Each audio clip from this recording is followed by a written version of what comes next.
Hey everybody, it's Javad. Happy New Year. It's January 1st, and I'm out in the shop for a few hours today, and I wanted to kind of give you guys an update from the other day on the bracing and how that turned out. So here's where I did the glue up.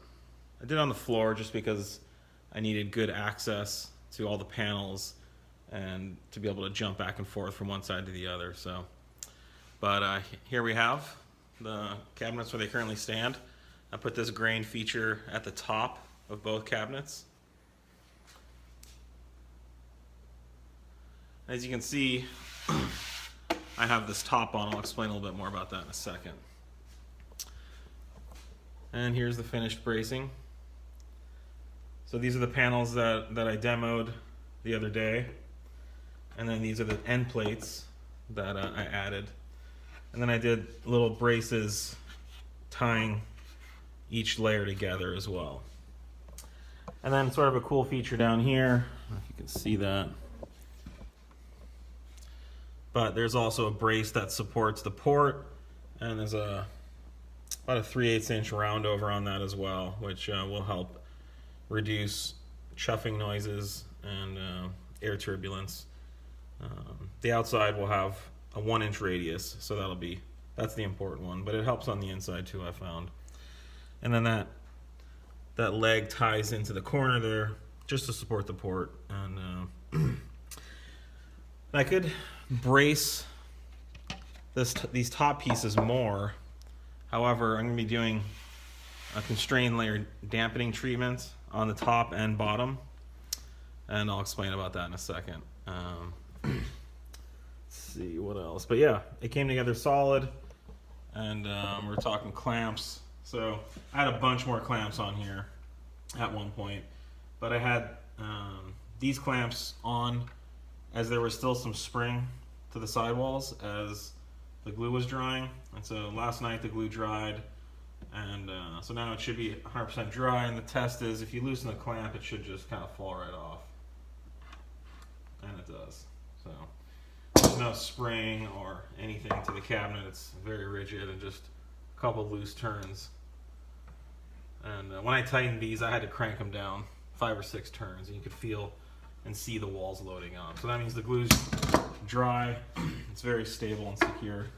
And the amount of resonance in the cabinet has greatly reduced with the bracing, and then that's not even with the back. So once the back goes on, that will tie all this together and lower the amplitude and raise the frequency of the panel resonances even further.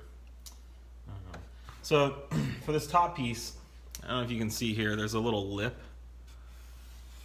This is an 1/8 inch lip.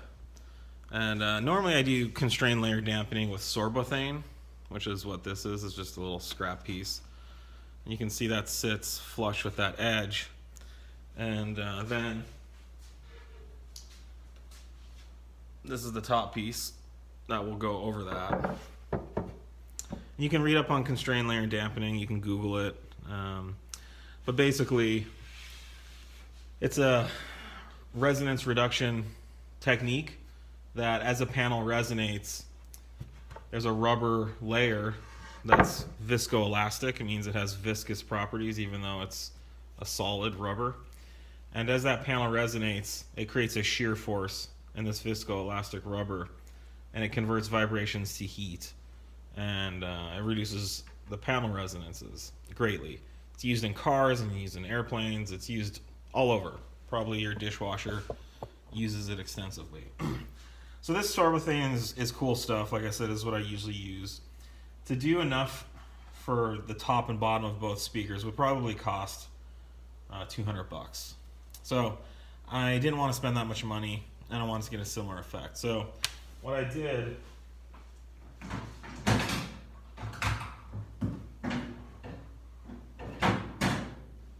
is I've been experimenting, and I found this stuff.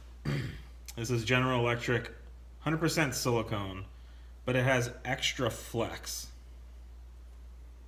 Extra flex. And that's what I was looking for. And so I tested a few different ones, about 5 or 6 different things, and this is what I came up with. So this is it here. This is a bead of it that's dried. I don't know if you can see, but it's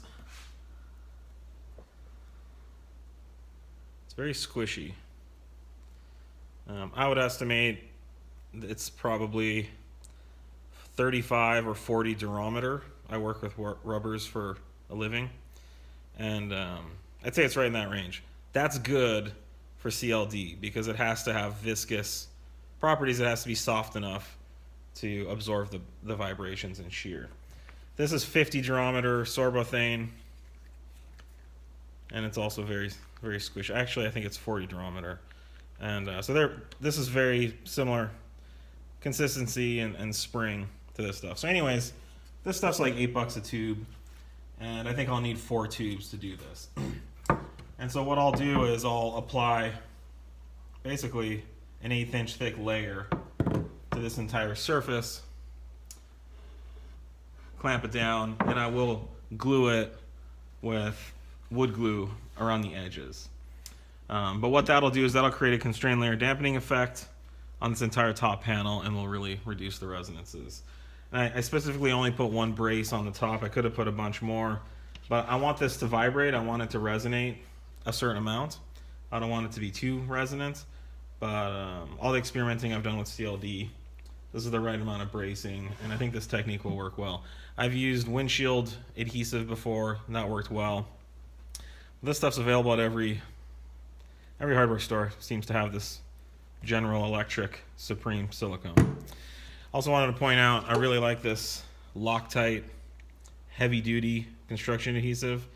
That's what I've used for all this gluing, and once it dries, it's very secure, doesn't run, and you can pretty much put it on a piece of wood, stick it to the other piece of wood, and it just grabs instantly. So anyways, thanks again for following along and listening. I'll post another update soon, and there's a lot more to come on these. Again, the Pretty Persuasion project. All right, thanks guys.